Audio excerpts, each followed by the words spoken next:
Le dimanche 19e jour de février, à matine, Charlotte arrive vitement, comme un trait d'arbalète. Vêtue de noir et d'ombre, elle porte une robe de satin fourrée de pennes de martre et garnie de 16 petits fers d'or émaillés, une guimbe assortie. Dans la main, elle tient une aumônière aux armes de son mari. Maître Martin, Pierre Ostels et les 4 priseurs assermentés viennent à sa rencontre. On se dégante, on se courbe, on se salue. On s'installe au plus vite dans les cuisines, où brûlent déjà à plein chaudron sur le potager épices, encens, cannelle, poivre, girofle. Sur un dressoir sont soigneusement rangés des coquemards, des équières, fourchettes de tran pour la viande, des chandeliers de cuivre, des lèche-frites, une écumoire, des hachoirs, des mortiers à piler, des chaudrons au poêle d'airain et de fer, des réchauds, des saloirs pour la viande et enfin un jalot curieux baquet où coule le suif fondu. Le maître queux, surnommé le respectable Langlais, venu de Rouen et payé à prix d'or, essaie potages et brouets. Il goûte, surveille, contrôle le saucier, le potager d'une main de fer. La seule femme de la cuisine, aidée de 2 galopins, Gilles et Amaury, s'occupe des viandes à rôtir. Dans la pièce attenante, un garde-manger surveille les réserves où sont rangés avec moult précautions les jambons, les grains, les viandes, le pain et tout ce qui est nécessaire à la vie. On pousse le grand chaudron d'étain, on dresse tréteaux et pupitres. Un échanson vient nous servir à boire et nous rappelle qu'il faut déjeuner tôt le matin, car bon vin colore la face et surtout corrige la mauvaise haleine. Dans une bec d'âne et une fillette, on apporte le breuvage, un rouge, qu'on prend avec les rôtis, coupés de haut et parfumés d'épices, d'anis et de cumin. Nous, les 3 notaires, nous faisons peine à voir. Pierre Ostels, pour garder la tête froide, feint de boire, laissant couler le vin dans ses barbes. Le mot pain n'y voit plus goutte, les yeux hors le front, échauffés, des semelles à la nuque, le tube intérieur élastique comme un ballon. Quant à moi, je profite de l'occasion pour happer un morceau de brochette de foie afin de faire passer ce maudit Hippocrate. Pierre Ostels taille sa plume et s'apprête à écrire la prisée sur le premier folio de l'inventaire. Bon, commençons prestement.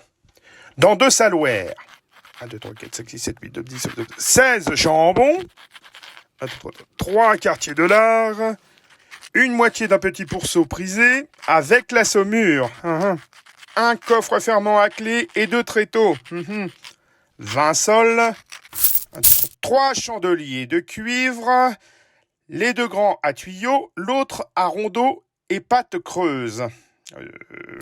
Allez, 12 sols, une armoire en chêne, qu'on mesure 7 pieds de haut et 4 pieds de large.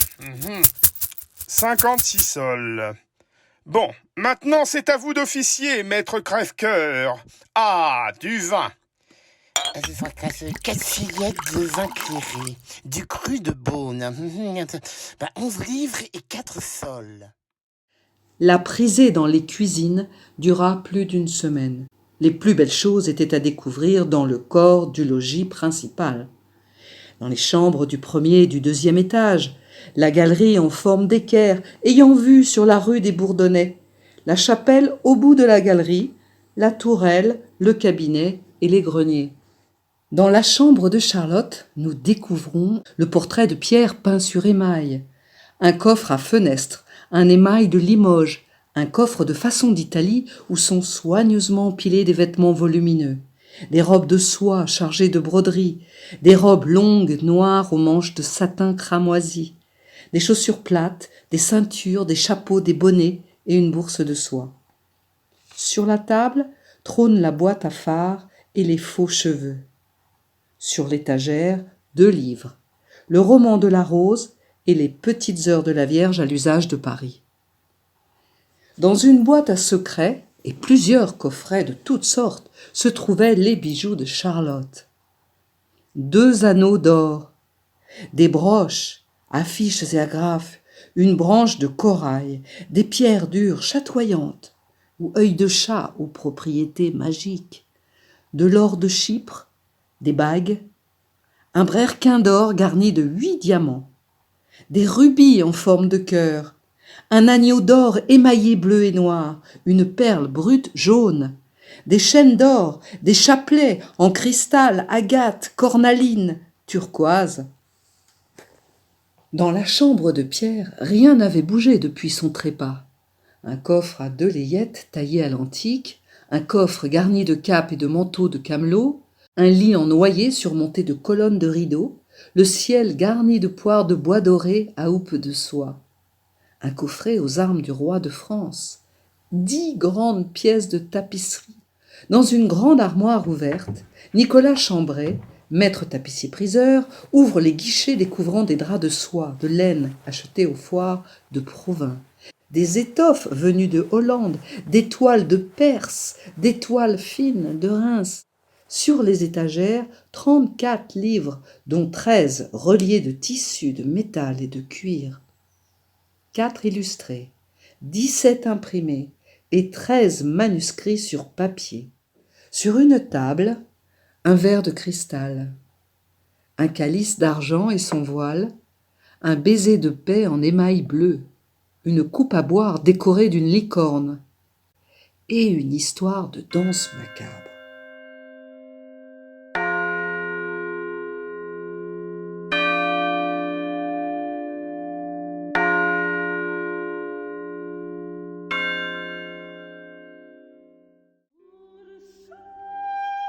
En requérant l'inventaire, Charlotte allait se protéger de son neveu qui voulait provoquer le partage. Charlotte n'aura de cesse de rappeler ses droits.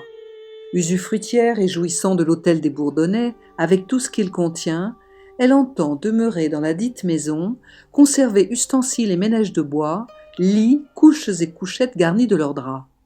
Elle réclame en sus les 5400 écus d'or rapportés en dot, considérant qu'ils appartiennent à l'héritage de ses parents.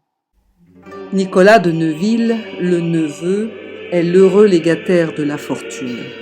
Trésorier, conseiller privé du roi, secrétaire des finances, gouverneur de l'Hôtel-Dieu, s'il a bien gagné ses éperons, il exige un contrôle minutieux de la comptabilité et de tout ce qui lui reviendra à la mort de sa tante. En associant la fortune et les titres de Pierre, il obtiendra davantage de gloire et de pouvoir.